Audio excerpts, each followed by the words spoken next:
रामकृष्ण हरी मंडळ श्री स्वामी समर्थ यंदा 27 ऑगस्ट 2025 रोजी भगवान श्री गणेश विराजित होत आहेत। भगवंतांचा आवडता वार देखील आलेला आहे। आपल्या लाडक्या बाप्पांची गणपती बाप्पा मोरया, मंगलमूर्ती मोरया असा आवाज येत्या 27 ऑगस्ट पासून गावागावात शहरात गल्लीगल्लीत ऐकायला आपल्याला मिळणार आहे।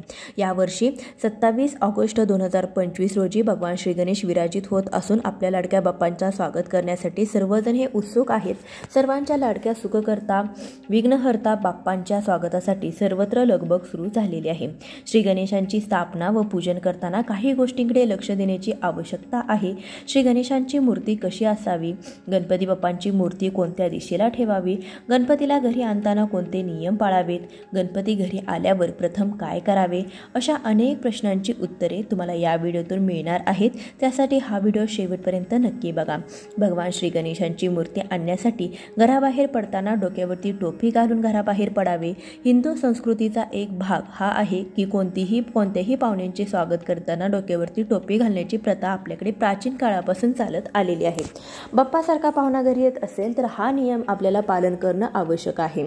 गणपती बाप्पांना आणायला जात असताना सोबत तामण घेऊन जावा, त्यानंतर त्यामध्ये जानवं घेऊन जावा, अक्षदा, घंटी, पांढरा मोठा रुमाल, गुलाल घेऊन जरूर जावे। गणपतीचे आसन तयार करून जावे म्हणजे धावपळ होत नाही। दुकानातून गणपती घरी घेऊन येताना त्या जागेवरती थोड्याशा अक्षदा ठेवाव्यात। अक्षदा या अखंड असतात आणि त्या भंग पावत नाहीत। गणपतीला जानवे घालावे। श्री गणेश मूर्ती कपड्याने झाकून घरी आणायची प्रथा ही आपल्याकडे आहे। मूर्ती अत्यंत आकर्षक व सुंदर असेल तर लोकांची वाईट दृष्टी त्याच्यावरती पडू शकते। आपल्या मूर्तीवरती अशा कोणत्याही नकारात्मक प्रभाव पडू नये हा त्यामागचा उद्देश असतो। गणपती बाप्पांचे तोंड समोर करून हातामध्ये घेऊन यावे। येताना एकाने घंटी वाजवावी आणि गणपती बाप्पा मोरया असा गजर करत आपल्याला गणपती बाप्पांना घरी घेऊन यायचं आहे। गणपती धरणाऱ्या व्यक्तीने शक्यतो पायामध्ये चप्पल घालू नये। गणपतीला घरी आणल्यानंतर घराच्या दाराबाहेर गणपती बाप्पांना तांदूळ व पाणी किंवा अखंड पोळी व पाणी यांनी ओवाळून घराबाहेर टाकून द्यावे। त्यानंतरच गणपती बाप्पा हा घरामध्ये घ्यावा। गणपतीला आरतीने ओवाळून घ्यावे। गणपती असणाऱ्या व्यक्तीच्या पायावरती थोडंसं पाणी घालावे, हळदी कुंकू अक्षदा वाहाव्यात। अशा रीतीने गणपती बाप्पांच्या घरामध्ये येताना स्वागत आपल्याला करायचं आहे। गणपतीची मूर्ती आसनासमोर ठेवावी। त्यानंतर शास्त्रोक्त पद्धतीने प्राणप्रतिष्ठा करून गणपती बाप्पांची मूर्ती आसनावरती ठेवावी। गणपतीची प्राणप्रतिष्ठा कशी करावी याबद्दलचा व्हिडिओ चॅनलवरती आहे, नक्कीच पाहावा। गणपतीची मूर्ती POP किंवा हानिकारक रंगाने बनवणे म्हणजे पर्यावरणाला हानी पोचवणे। याबरोबरच आपण अनेक भाविकांच्या भावना देखील दुखावतो। गणपती बाप्पांच्या अवयवाचे तुकडे पडल्याचे भयानक दृश्य देखील आपल्याला पाहावे लागते। गणपती बाप्पांची मूर्ती ही शाडूच्या मातीची असावी जेणेकरून पर्यावरणाचे संरक्षण होईल आणि असं केल्याने गणपती बाप्पा नक्कीच आपल्यावरती प्रसन्न होतील। श्री गणेशांची मूर्ती शक्यतो आपल्या विदभर हाताचीच असावी म्हणजे मूर्ती एका व्यक्तीला सहज उचलून नेता व आणता आली पाहिजे। श्री गणेशांची मूर्ती घेताना सुबक, सुंदर, प्रसन्न व पिवळे पितांबर नेसलेली असावी। मूर्ती भंगलेली किंवा तुटलेली असू नये किंवा रंग उडालेली अशी मूर्ती आपल्याला चुकूनही घ्यायची नाही, कारण की अशा भंगलेल्या मूर्तीची पूजा केली जात नाही। भगवान श्री गणेशांची स्थापना ईशान्य दिशेला करावी। गणपती बाप्पांच्या मूर्तीचे मुख पश्चिम दिशेला असावे। अशा प्रकारे श्री गणेशांच्या मूर्तीची स्थापना करावी।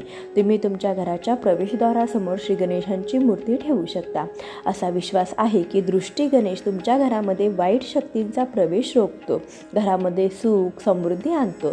जेव्हा गणपती बाप्पांना अशा प्रकारे ठेवतात तेव्हा ते तुमच्या घराचे पालक बनतात। गणेश मूर्ती ही प्रामुख्याने 2 प्रकारची असते, एक डाव्या सोंडेचा गणपती आणि दुसरी म्हणजे उजव्या सोंडेचा गणपती। त्यामुळे कोणत्या प्रकारची गणेश मूर्ती निवडावी असा संभ्रम आपल्या मनामध्ये असतो।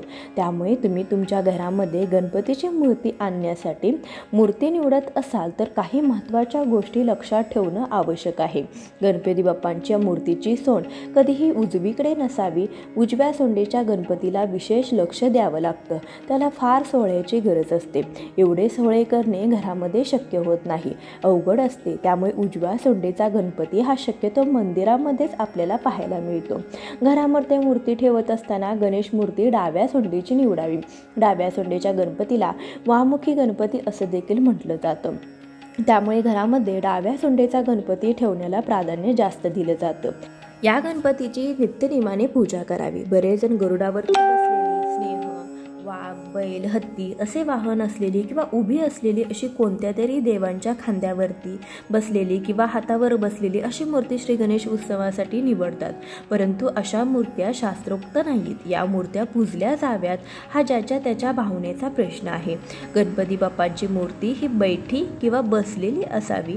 आपण प्राणप्रतिष्ठा करतो तेव्हा गणपतीच्या मूर्तीमध्ये जिवंतपणा येत असतो. त्यामुळे त्या देहामध्ये मूर्तीमध्ये प्राण हा प्रतिष्ठापन होत असतो. त्यामुळे बसलेली मूर्ती, सिंहासनावर बसलेली मूर्ती किंवा लोढ्याला टेकून बसलेली मूर्ती, विश्राम अवस्थेतील प्रतिमा सर्वत्र शुभ मानली जाते.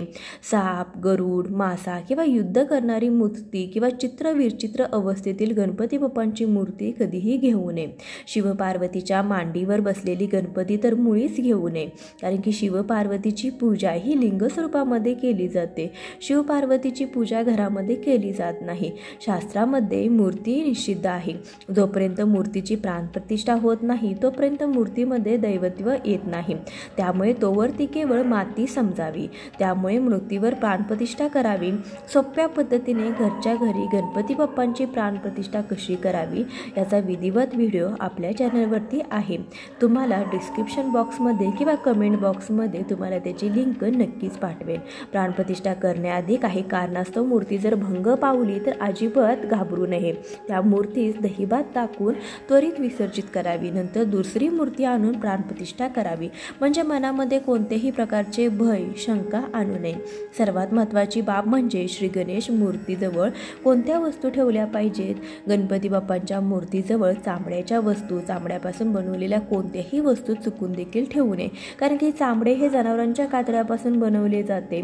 त्यामुळे चामड्यापासून बनवलेल्या कोणत्याही प्रकारचे बेल्ट, जोडे अशा काही वस्तू आहेत तर त्या मूर्तीपासून किंवा मूर्तीजवळ देखील चुकून देखील ठेवू नका. बघा, गणेश उत्सव असतो, आपल्या घरामध्ये गणपती बसवल्यानंतर थोडीशी जागा अपुरी पडते आणि आपण लगबगीने कुठे जाणार असो किंवा कुठून आले असो तर आपण लगबगीने आपला चामड्याचा बेल्ट असेल तो किंवा आपल्या चामड्याचं पाकिट असेल तर ते काढून गणपती बाप्पांच्या ज्या आपण गणपती बाप्पा जिथे ठेवला आहे किंवा किती बसवलेला आहे त्या टेबलावरती चुकून ठेवतो. परंतु अशी चूक आपल्याला चुकून देखील करायची नाही. आपल्या चामड्याच्या ज्या काही वस्तू आहेत तर त्या गणपती बाप्पांच्या जवळ आपल्याला चुकूनही ठेवायच्या नाहीत.